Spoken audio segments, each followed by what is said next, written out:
हर साल मई का महीना ख़त्म होते होते सीबीएसई सहित सारे राज्यों के इंटरमीडिएट बोर्ड के रिजल्ट्स भी डिक्लेयर हो चुके होते हैं और तब पेरेंट्स के सामने एक बहुत बड़ा सवाल होता है कि हम अपने बच्चे को किस करियर ऑप्शन में ले जाएं। अब मेडिकल, इंजीनियरिंग, क्लैट, मैनेजमेंट या बहुत सारे करियर ऑप्शंस आज की तारीख में अवेलेबल हैं। अगर पहले से तय है तो बहुत अच्छी बात है, लेकिन अगर पहले से तय नहीं है तो दरअसल सिविल सर्विसेज एक बेहतर ऑप्शन हो सकता है। सिविल सर्विसेज जिसमें स्टेट की सिविल सर्विसेज और यूपीएससी का सिविल सर्विसेज एग्जाम, ये दोनों शामिल हैं।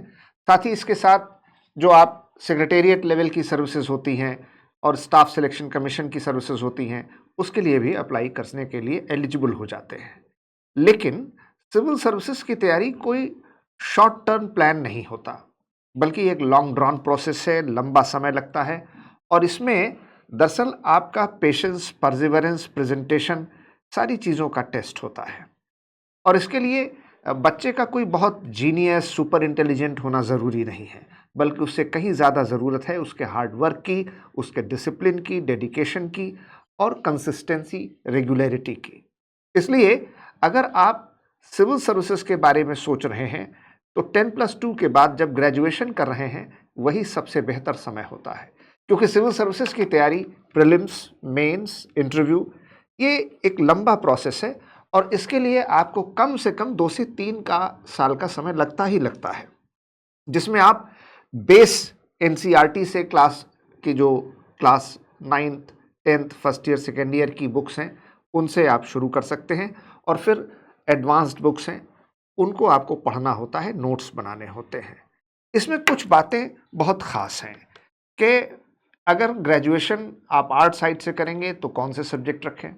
उसमें political science, sociology, economy, geography, history, ऐसे सब्जेक्ट्स आपको जनरल स्टडीज़ में बहुत हेल्प करते हैं और इसलिए आपकी तैयारी थोड़ी सी आसान हो जाती है, एक सही दिशा में चलने लगती है। दूसरी बात है कि अपने बच्चे के ऊपर हमको ज़बरदस्ती प्रेशर नहीं बनाना चाहिए कि तुमको सिविल सर्विसेज में ही करियर बनाना है। अगर उसकी चॉइस है और अगर आप ऐसा चाहते हैं तो उसको सोचने का मौका दें, उसको एक इन्फॉर्म्ड डिसीजन लेने दें, उसको बताएं कि आप किस तरह से सिविल सर्विसेज की तैयारी कर सकते हैं और इसके लिए कोई मैजिक, कोई फार्मूला, कोई गुरु मंत्रा, कोई सक्सेस की टेक्निक नहीं है। बस आपको समय देना है, मेहनत करनी है। इसमें जो बहुत महत्वपूर्ण बात है कि आपका एक सही फैसला आपके फ्यूचर का, आपके आने वाले 30 से 40 सालों का भविष्य तय कर सकते हैं, उसकी दशा और दिशा तय कर सकते हैं। इसलिए ध्यान रखिए, आईएएस की तैयारी करने के लिए डेडिकेशन और डिसिप्लिन के साथ साथ हार्ड वर्क चाहिए। इसके लिए राइटिंग प्रैक्टिस चाहिए, कम्युनिकेशन स्किल्स चाहिए, क्योंकि मेन एग्जाम में आपकी राइटिंग और इंटरव्यू में आपके कम्युनिकेशन स्किल्स, आपकी लीडरशिप क्वालिटीज़, आपके अंदर कितना पेशेंस है, आप डिफ़िकल्ट सिचुएशंस को कैसे हैंडल करते हैं, आप कैसे सिचुएशन रिएक्शन टेस्ट में अपना जो जेन्युइन नेचुरल रिस्पॉन्स है उसको देते हैं। इसके लिए अगर आप अपने बच्चों की काउंसलिंग कराना चाहते हैं या आप सिविल सर्विसेज के बारे में अपने बच्चों का भविष्य तय करना चाहते हैं तो आप हमारे वैद आईसीएस लखनऊ के सेंटर से कांटेक्ट कर सकते हैं और हमको किसी भी समय पर अपने बच्चों के काउंसलिंग के लिए अपॉइंटमेंट ले सकते हैं, जो एब्सोल्युटली फ्री ऑफ कॉस्ट है। और एक बात और कि सिविल सर्विसेज के सक्सेस होने के लिए कोचिंग की क्लासेस ज़रूरी नहीं है, ज़रूरत है गाइडेंस की, ज़रूरत है सही दशा और दिशा में कार्य करने की। पेंडुलम चलता दिन भर है, पहुंचता कहीं नहीं है।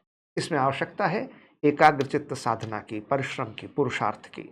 तो अगर आपको हमारे एक्सपर्ट की गाइडेंस और काउंसलिंग का सेशन कराना है तो आप हमारे लिए हमारे यहाँ 30 to 45 मिनट्स का स्लॉट बुक कर सकते हैं, जिसमें हम आपके बच्चों के करियर काउंसलिंग करेंगे कि उनको 10+2 के बाद क्या करना चाहिए।